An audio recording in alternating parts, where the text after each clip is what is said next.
obviously have had time to reflect on some of the issues we discussed. Are you ready to say something? Indeed, Chair. Thank you so much. Chair, we ended yesterday on the question broadly of relevance, and I'd like to propose addressing that in 3 parts. The first Well, let me tell you what my thinking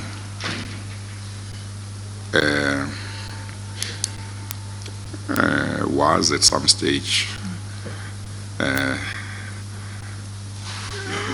last evening about the matter. Thank you, Chair. We have to keep on going back to the basic proposition that this is not a court of law. We have to keep on reminding ourselves. Indeed. And that is all of us, both the lawyers and myself, because we are all too used to a court of law. Indeed. And our experience in courts of law is, to a very large extent, part of our life. But of course, once we remind ourselves that this is not a court of law, we have got to try and think in the context of a forum that is not a court of law.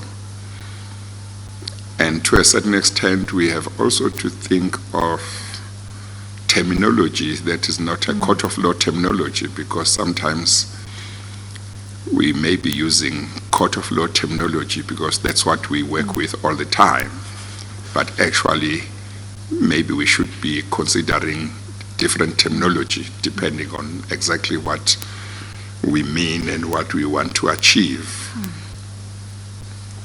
Now, this is a commission of inquiry. It has got a team of investigators and a team of lawyers. The contemplation is that the investigators would investigate and bring the product of their investigation to the Commission's legal team. And the Commission's legal team would look at that product and advise if it's good enough to be presented to a hearing, and if it needs to be worked on further, they give that advice. At a certain stage, they might be happy to present it to the hearing.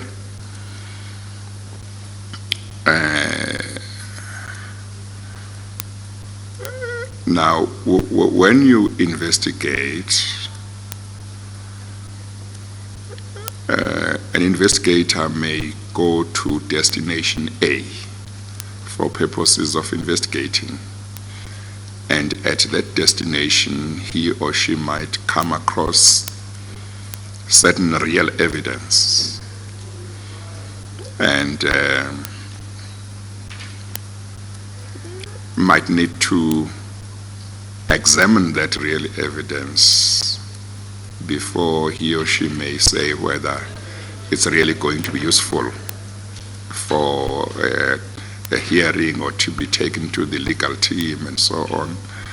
Or he or she might need to go and interview certain other people before he or she takes a view whether it's something worth handing over to the legal team. So, for purposes of investigation, if there's still going to be investigation, it might be difficult to say whether something is relevant. Maybe it might be enough if it's potentially relevant. And whether it is in fact relevant might be established after some further investigation or some examination, some analysis. So it may well be that the component of HDDH, whether one or two or both, it may well be that the component thereof that has not been analyzed need not be shown to be relevant at this stage, and that it should be enough if one takes the view that it could be potentially relevant or something like that. And maybe to that extent,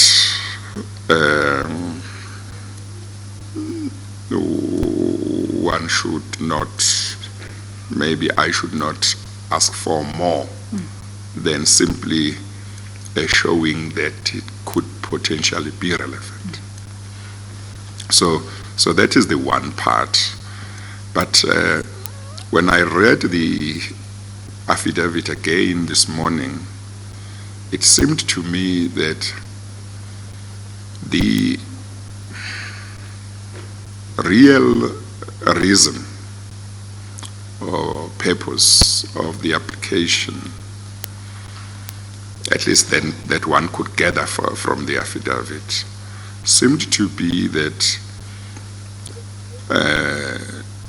it's believed that there must be an admission of this evidence first before, or in order to enable investigators to analyze the data and do their investigation further. And at a certain stage, the evidence would come back after they've done that. Now, ordinarily, in a court of law situation, things would happen the other way around. Correct. The examination of evidence and or real evidence or objects would be done first. And when the court is asked to admit that evidence, it would be because that part has been done. It's as far as the particular party who wants that piece of evidence to be admitted is concerned, they've done their job. And when it's admitted, it's in the court and so on. So, but here it seems to me that what is envisaged is something that is different. An admission is sought and then investigation or analysis later. And it's not clear from the affidavit why that has to be so. But as I said yesterday, the hard drives or the forensic images thereof of HDDA are under the control of the Commission. And as far as I'm concerned, I know nothing that should preclude the investigators from doing their job in relation to that piece of evidence.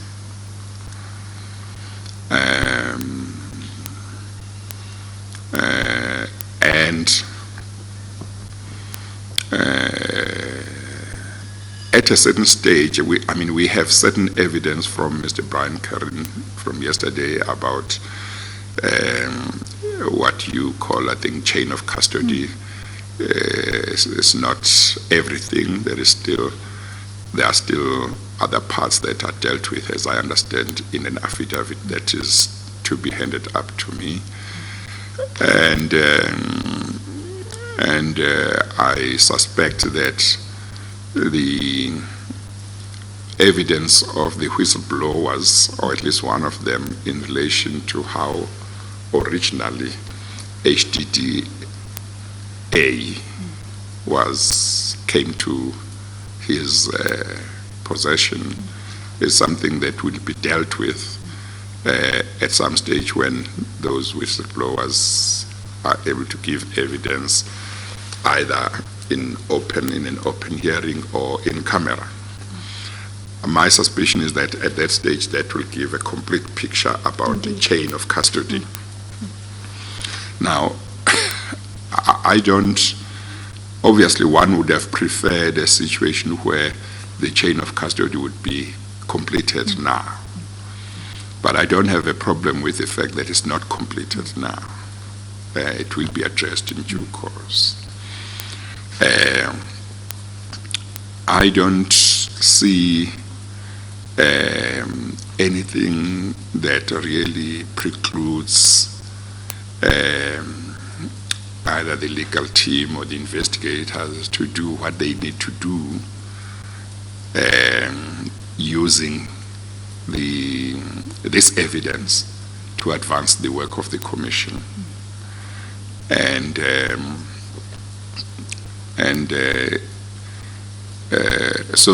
So that's where I am. Indeed. And it may well be that part of part of the challenge that we all face is what I said earlier on. We are used to a court of law situation, court of law terminology, and court of law procedures. There is no requirement that the chairperson of a commission of inquiry must always be a judge. There is no requirement that he or she must always be a lawyer. So that this commission may well have been chaired by somebody other than a judge or a lawyer. Of course, a judge and a lawyer comes with certain advantages, but as I say, maybe sometimes there are disadvantages. So I don't know whether, for example, if it was somebody who was not a lawyer, you would bring an application for admission, for an admission. Indeed. So I'm sharing these thoughts with you so that you understand some of the thoughts that I had, because I also reflected on the application. So one, as far as I'm concerned, the evidence is within the control of the commission. Two, the evidence appears to be very important. Three, there is no reason, as far as I can see, you might give me one, I see no reason why the investigators shouldn't do their work using this information, analyze the data and move on with the investigation, and at the right time the matter, they would obviously come back to the legal team and say, this is how far we've gone, this is what appears to be the case, and the legal team would at the right time bring the evidence or aspects of it back to a hearing, and then one can deal with it. It may well be that to the extent that one may need to talk about admission of evidence even in a forum that is not a court of law, to the extent that one may talk about that kind of terminology, it may well be that that should stand over until I've had all the evidence that might be relevant to authenticity and other things, and I would decide, admissibility later. But in the meantime, I see no reason, for example, if a witness was giving evidence here and the legal team being aware of certain emails implicating that person, I see no reason why, for example, that witness couldn't be asked about such an email, for example. And obviously, any witness who has an interest in relation to or is implicated by the emails, who wants to challenge the authenticity of the emails, should be allowed to do so. At a certain stage, I would make that decision, and it might not be necessary to make it at a certain time. I might wish to make it right at the end. But subject to what anybody might say, I don't see why there should be any problem with the legal team and investigators pursuing their work to advance the work of the Commission, even in relation to using that data. Thank you, Chair. Chair, we greatly appreciate your guidance on these aspects.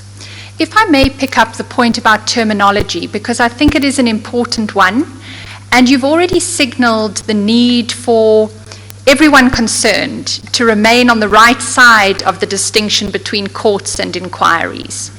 And our reflection overnight as a legal team indicated to us that the language that was selected for the notice of motion, for precisely the reasons that you've identified, may not have been apposite. The notice of motion talks about admitting the data, and the challenge with that is that it holds a whole host of connotations from a judicial forum that brings in questions of rules of evidence on admissibility that are, quite frankly, inappropriate here, because that is not the standard or the test here. And Chair, it was with that reflection that we went back to the rules of this Commission, which we submit in fact provide the guidance. 6.1 of the rules does not talk about admitting evidence. It talks, and we think with wisdom with respect, about receiving evidence. Receiving doesn't have any of the loaded connotations that admission does. Admission takes us back into a judicial setting. We should resist that as a Commission of Inquiry. That is our submission. And so the first proposal that we'd like to make in relation to the application is that if we go to the notice of motion, we submit it is actually appropriate for the notice of motion to read in paragraphs 1 and 2, not that what is sought is a ruling admitting the data, but receiving the data, because that tracks the rule 6.1, and it makes clear what the test was that was then applied. Because 6.1 says simply that the Commission, and I'm quoting now, may receive any evidence that is relevant to its mandate. And I'd like to pause on mandate, because it's again important when we're mindful of this distinction to understand that the mandate of a Commission of Inquiry is to investigate matters. It is not to determine legal rights. It is not to determine guilt or innocence. It is simply to investigate, and upon completion of the investigation, to make recommendations. So that again gives us an insight as to what receiving evidence means. It doesn't mean receive evidence in order to determine rights, which is actually what admission in a judicial context will carry as its significance. It simply means receive evidence that is relevant to the investigation that the Commission is doing, and which will result in the end in its recommendations. So, Chair, our first proposal to you today would be to remove the language of admission. It is, with hindsight, unhelpful.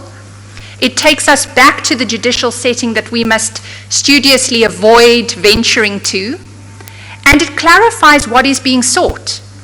It is simply a receipt by this Commission of that information to progress its investigations.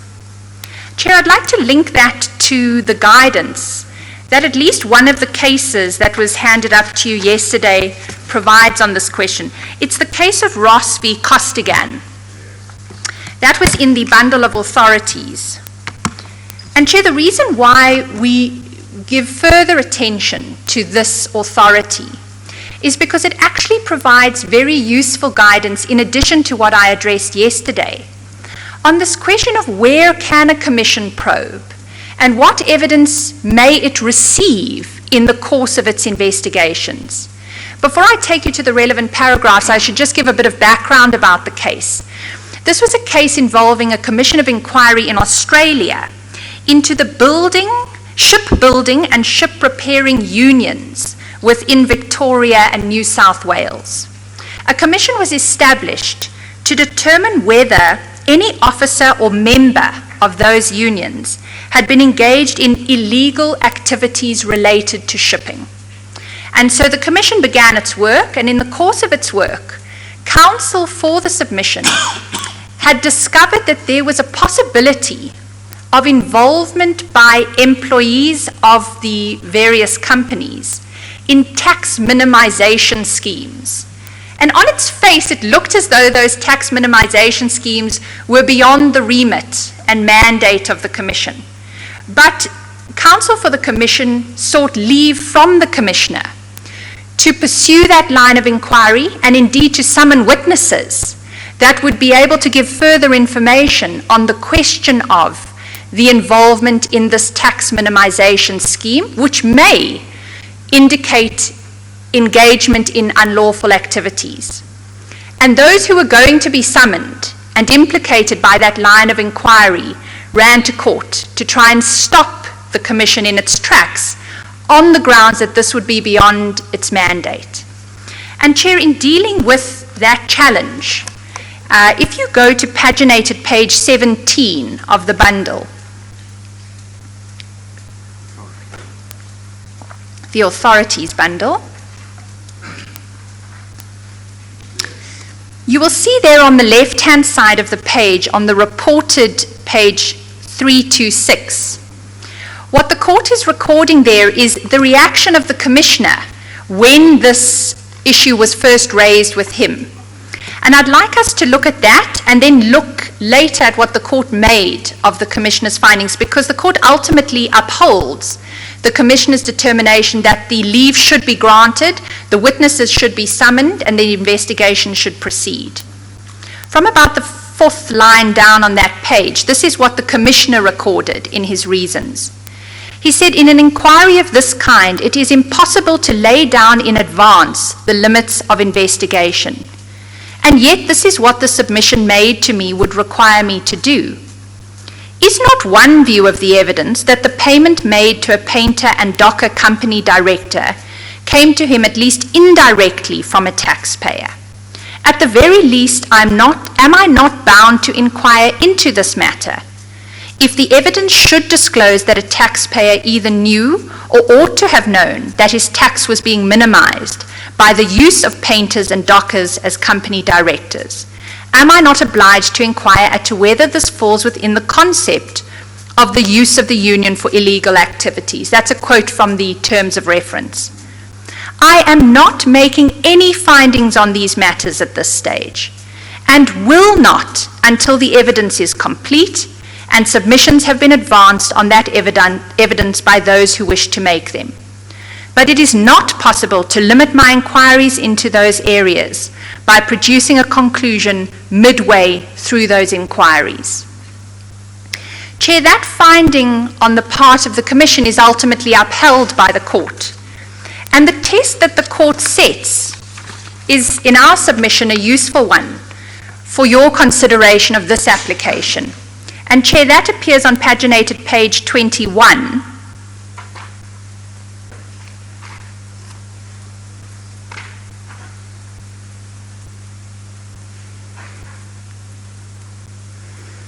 It is on the reported page 335, which is on the right-hand side of the page, and against line 18 it begins. This is where the court, having upheld the Commissioner's determination that the investigation should proceed, really articulates the essence of the question. There the court says, if there is a real, as distinct from a fanciful possibility, that a line of questioning may provide information directly or even indirectly relevant to the matters which the Commission is required to investigate under its letters patent, such a line of questioning should, in my opinion, be treated as relevant to the inquiry. Chair, we seek to emphasize there a few things.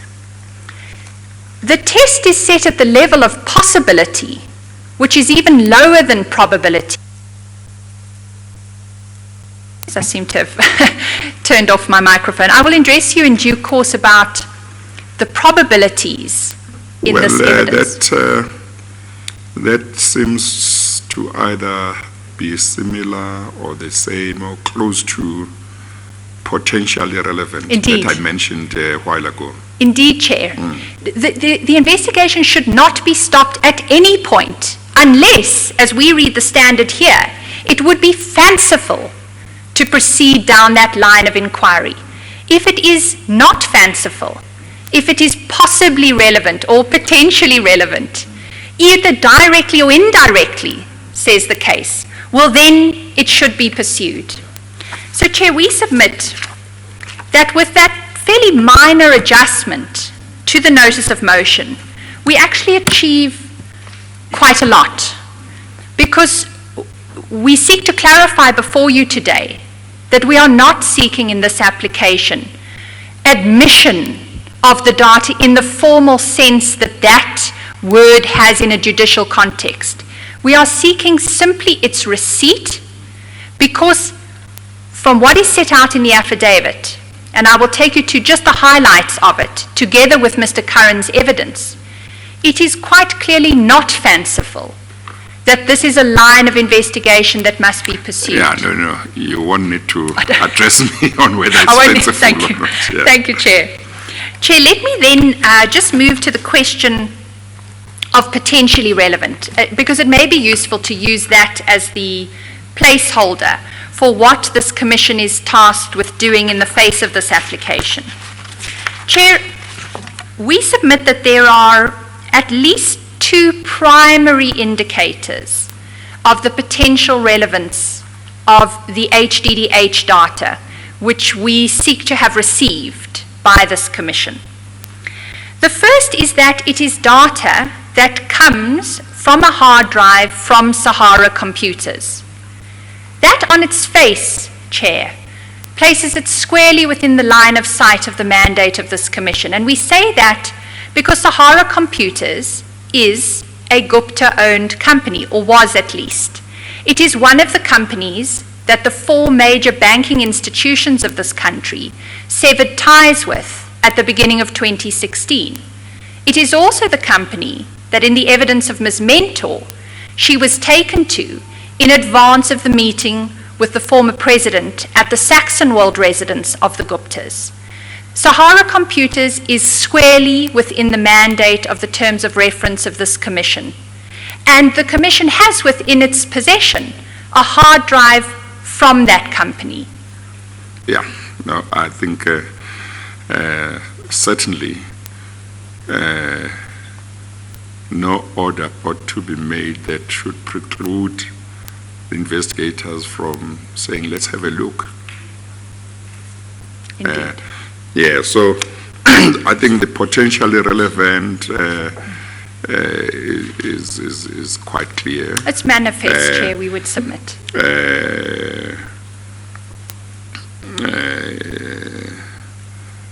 It seems to me that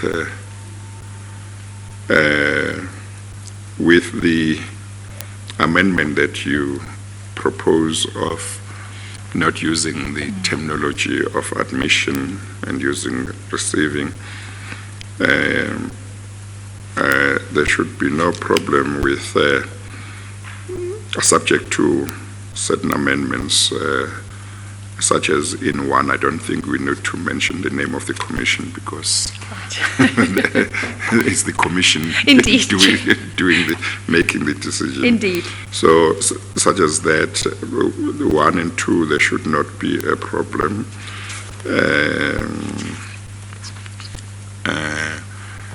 With regard to 3, I don't know whether a rule nisi is the best form. And of course, as I just said a few minutes ago, what we know best is what happens in a court of law. Indeed, Chair. So from time to time we have to go back to what happens there, but we must immediately remember to get out. Indeed, indeed, and quickly, I would because submit. if we stay there too long, we'll make mistakes. Indeed. I mean, in a trial, all you would have would be a judge or magistrate saying, exhibit so-and-so is provisionally admitted. I'll make a final decision later. It may well be that the rule nisi is the right form. I'm just raising it. Yes. But I think the basic principle is that as long as whoever may be affected has an opportunity to be heard before a final decision is made.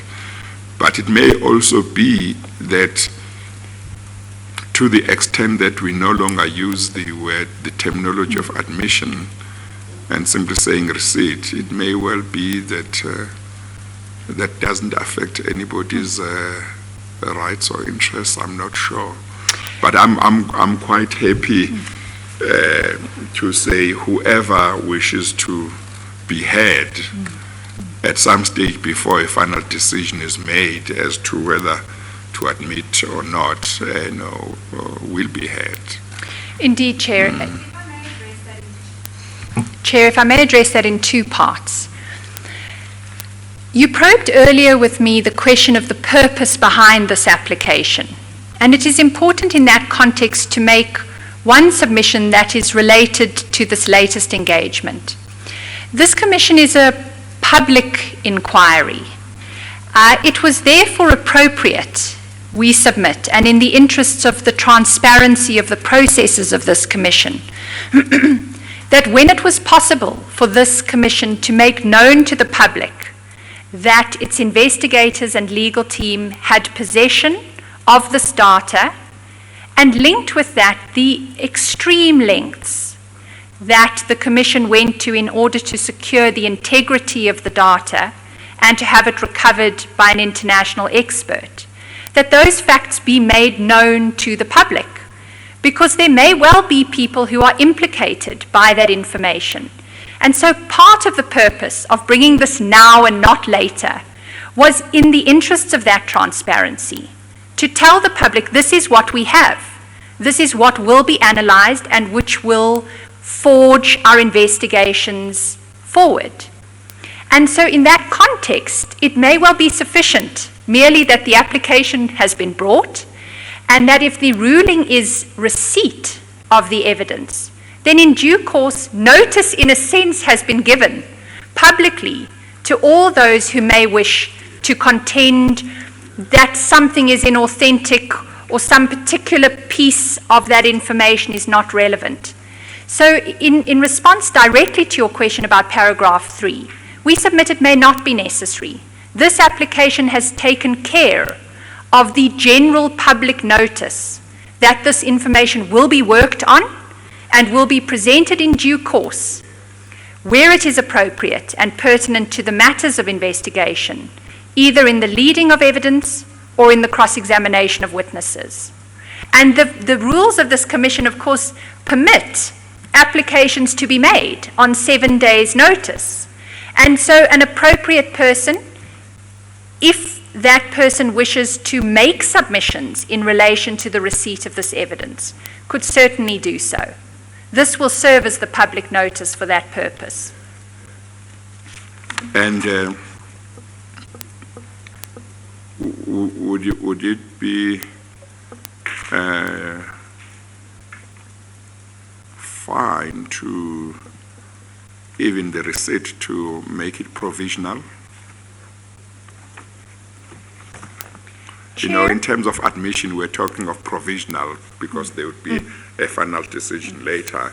Of course, admission and receipt are different things, but it may be that if one says provisional, it just sends the message that anyone who even may be saying no, it should not be received, no door is closed.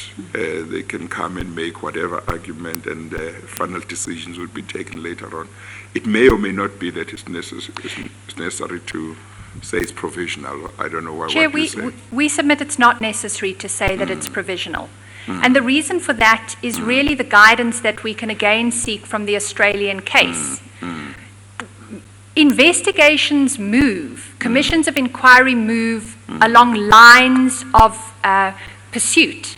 And it is not appropriate at any point to make a definitive finding as to what weight will be given to or what importance will be attached to a particular piece of evidence.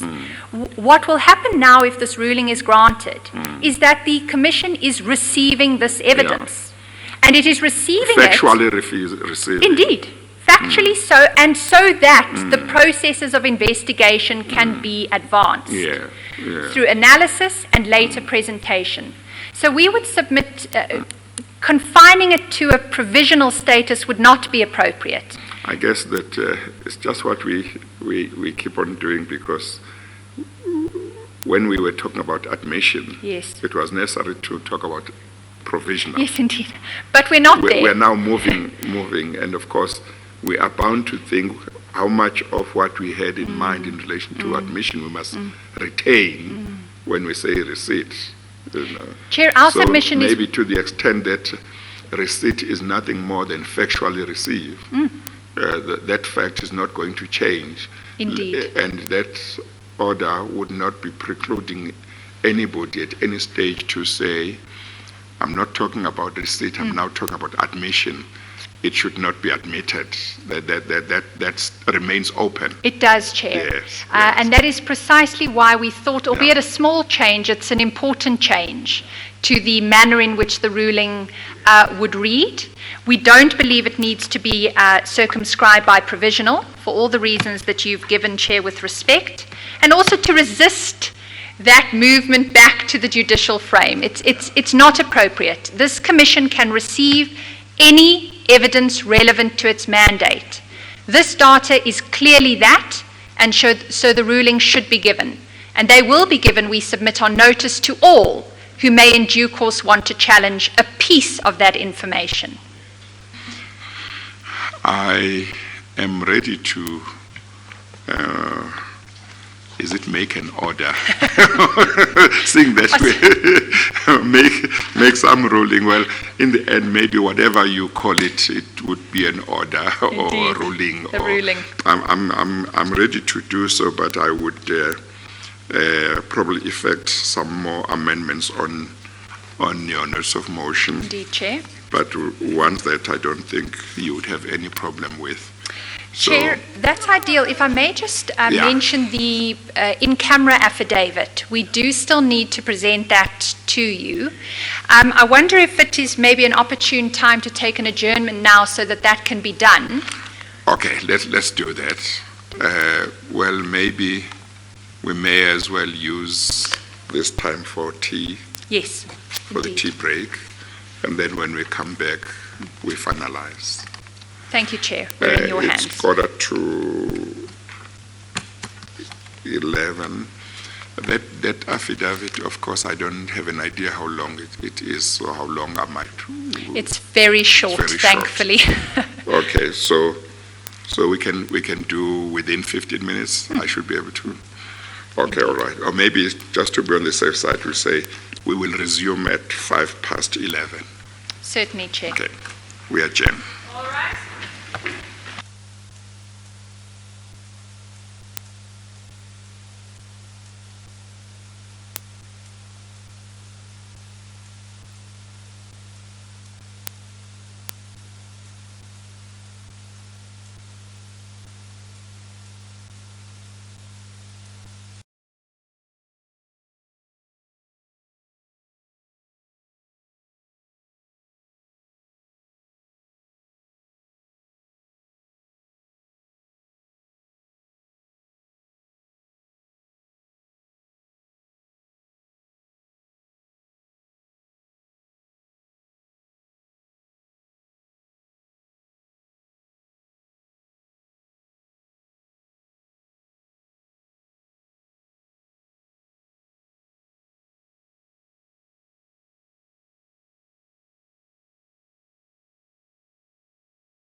got it?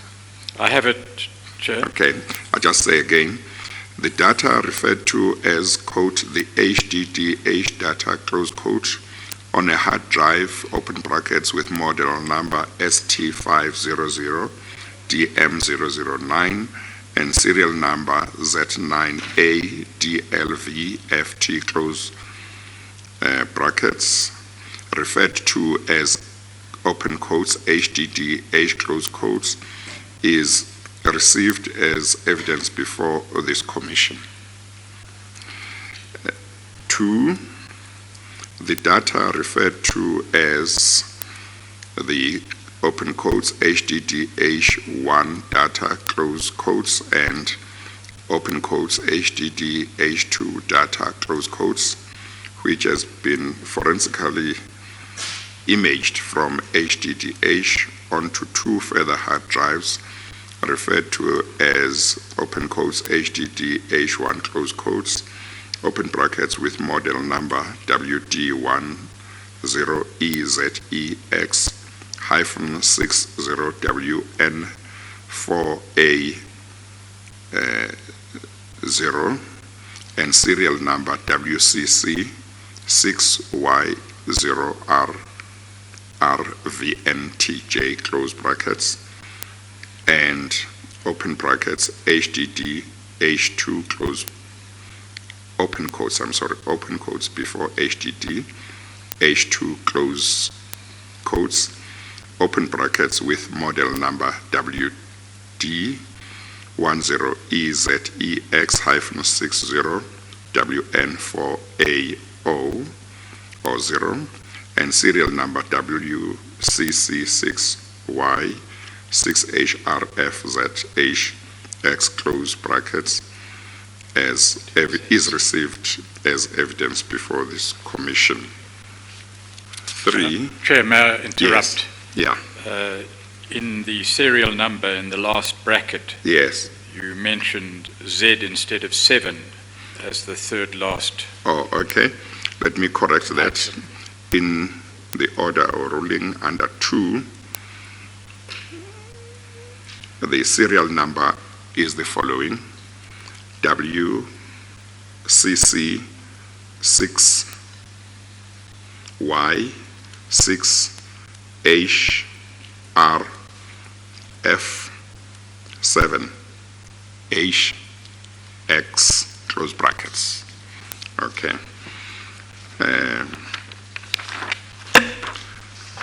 And then the original 3 is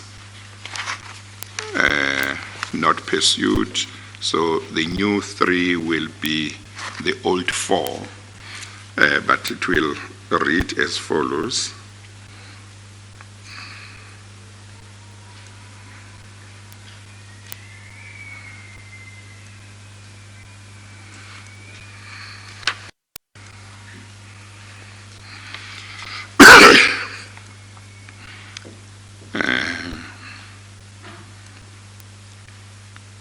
Notwithstanding the rulings stroke orders in paragraphs 1 and 2 above, comma,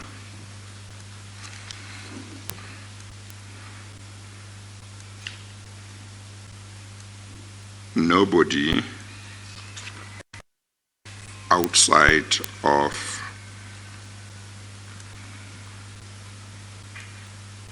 the Commission shall have access to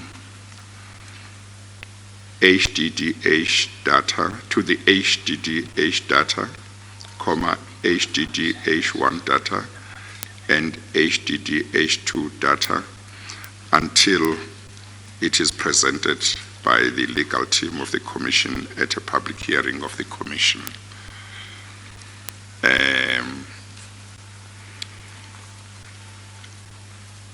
I think I should add 4 to say, and I'm going to formulate it, and you can say if you would like to make submissions about whether we should have it or not.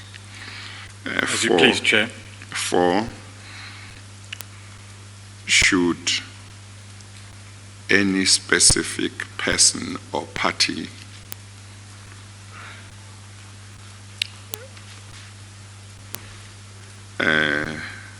wish to have access to HDD H data, HDD H1 data, and HDD H2 data before the time specified in 3 above, the leave of this commission will be required. Maybe sought. Will be, or such person must first obtain the leave of this commission. I think this is just to cater for maybe specific individuals who prior to that might feel that they need to, maybe somebody who, if there is any reason, just to leave it open.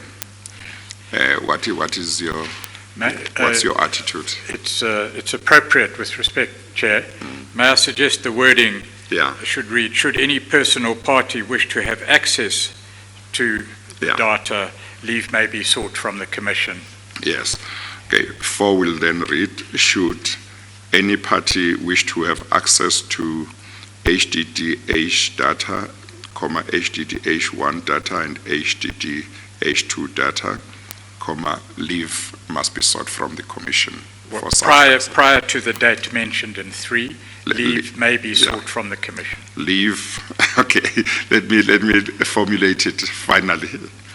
Should any, that is 4 now, should any party wish to have access to HDD-H data, HDD-H data, HDD-H1 data, and HDD-H2 data at any time prior to the time indicated in paragraph 3 above, such party shall first seek the leave of this commission. Okay. Appropriate. Thank you, Chair. Thank you. That is the ruling or order in the application.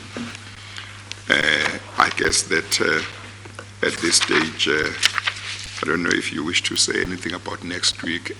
Well, for present purposes, although this is subject to change if witnesses are able to come earlier than originally planned, but what is certain is that on the 3rd of October, there will be evidence from Minister Nene. Okay, we will then adjourn on the basis that unless notification to the contrary is made or given publicly, the Commission will resume on the 3rd of October to then hear the evidence of Minister Nene. But should circumstances arise which require the Commission to sit earlier, the public will be informed. Thank you, Chair. We adjourn.